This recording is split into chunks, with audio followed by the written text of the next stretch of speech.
The Bucanier project is funded by the European Regional Development Fund through the Ireland-Wales Cooperation Programme. Welcome to the Buccaneer Innovation video series. This is part 2 of our 3-part series on entrepreneurial innovation.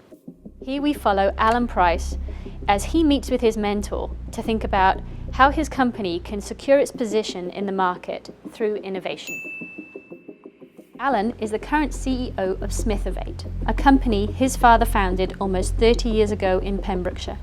The company has expanded and developed its position and is a well-established player in the local market. Today, 25 employees are working for Smithovate, and most of them are loyal, long-term employees that have worked for the firm for more than a decade. Since being in his leadership position, Alan has assessed his value proposition, but sees clients' purchasing behaviour increasingly changing. He can see that the firm does not fully meet the client's needs anymore.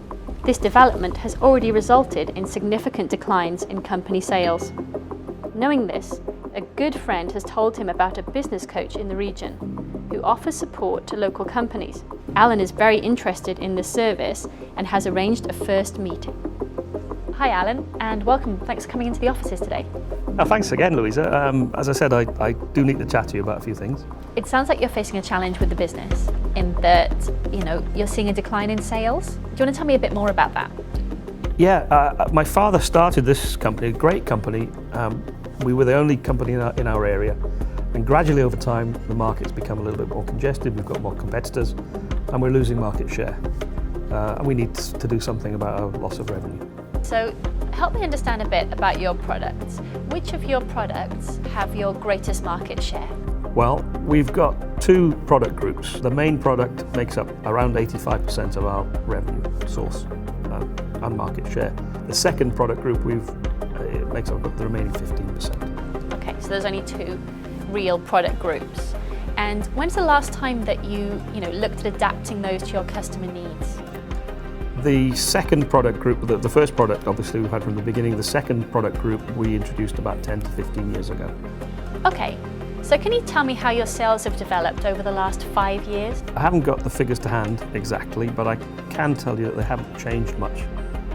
We are being pressurised to lower prices because of competition, but at the same time our costs have gone up. Okay, well let's see what this means for your business. And if it's okay with you, I'd like to draw something on the board. Okay, so let's start with the do-nothing scenario. Let's just set your current profits here. If you did nothing, didn't change anything with your products or your customers, we'd expect to see a gradual decline in growth. And in fact, decline in profits, possibly looking at a loss. Yes, that's fair enough to expect for a do-nothing scenario. But we've already taken steps to try and recover some of our declining sales. Okay, can you tell me a bit more about that? What are you doing at the moment? We've started by trying to leverage our local market. We've got a very good, strong network locally. We've also put together a roadshow to try and gather data about what the state of the market is, what our competitors are doing. And we've also gone to customers to say, how can we improve our product? How can we improve our service offering? Okay, that's really good. So if that all works out, how do we think that your profits will look over the next 5 years? Well, hopefully it'll help us to sustain profits at the levels they are now. They may tail off slightly, but more likely to plateau. So if this looks like our expected activity at the moment for the status quo, does that really match your ambitions? No, not at all. Well, we're not prepared to take the risks we need to take to get exponential growth, but we're not even seeing the growth that we saw when my father established the company. And if at all possible, we'd like to be close to that. Can I draw up, just a version of what growth might look like? Can you tell me if that matches your ambitions? So obviously we're here. Just a gradual increase up to a level that exceeds where you are now in 5 years. Yes, that would be far more acceptable. Okay, so we know from thinking about your ambitions that your existing activities aren't going to reach them. And it might be a good time now to think about how some entrepreneurial innovation and thinking about the innovation space you want to be in could help you achieve those aims. Is that something you'd like to do? Yes, that would be great. Thank you. Okay, so I'm going to introduce you to the way that we look at the innovation space. This is based on something called the Ansos's grid that goes a little bit into more detail. So we start with 9 boxes, and down here we've got how to win. Over here we've got where to play. In how to win, we're thinking about our products. So you've got your existing products, those that are new to the firm and those that are new to the world. Then here in the where to play, it's about markets. Is it your existing market that you want to spend more time working with? Is it one that's new to the firm or one that's new to the world?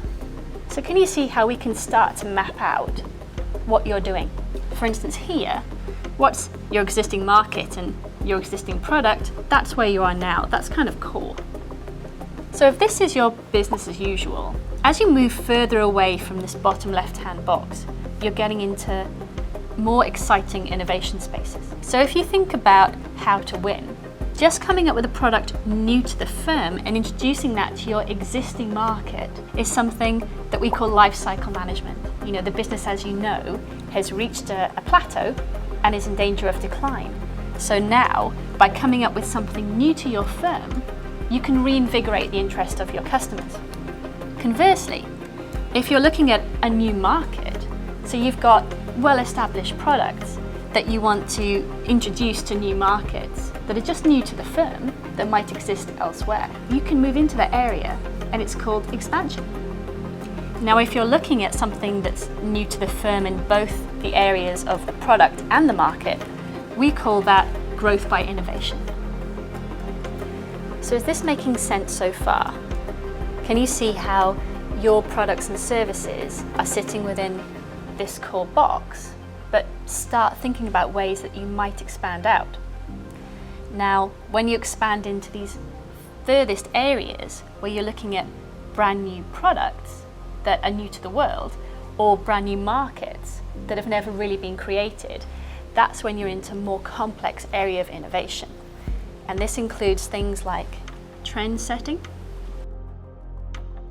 Next, looking at new to the world markets, but in your existing products, can you take what you already do and give it to a market that doesn't yet exist?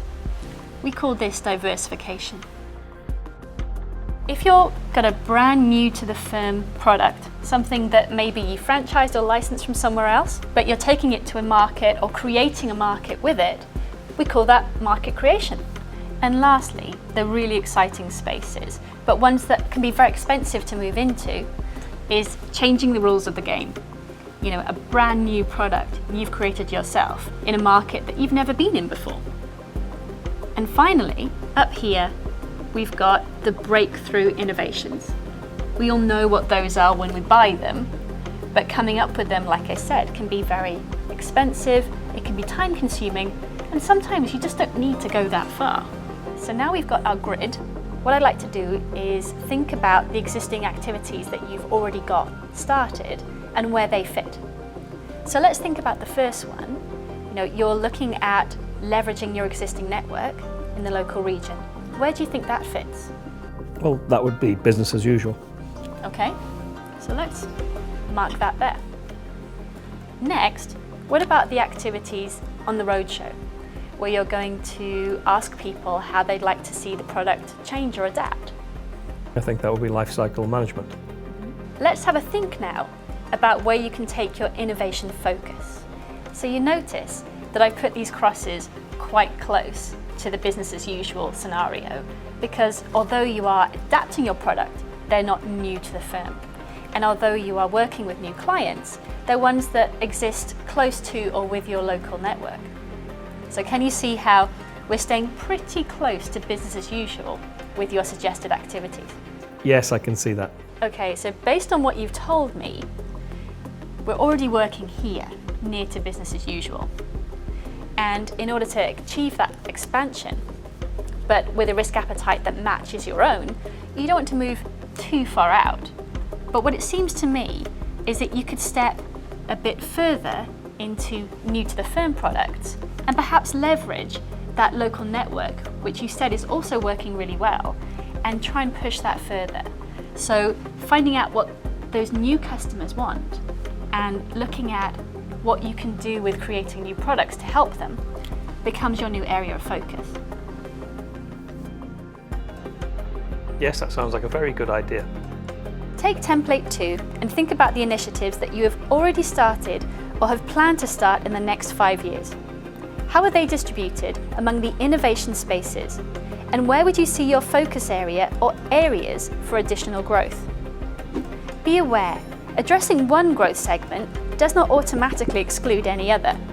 In fact, you can use the template to develop a portfolio of different focus areas and to decide how much effort and resources you want to invest in projects for the different dimensions in order to achieve the right balance between potential risks and returns. Take some time and go through the different steps.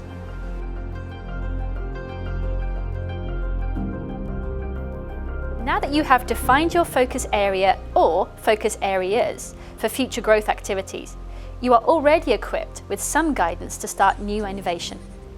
In the next video, you can build on this and further sharpen this focus.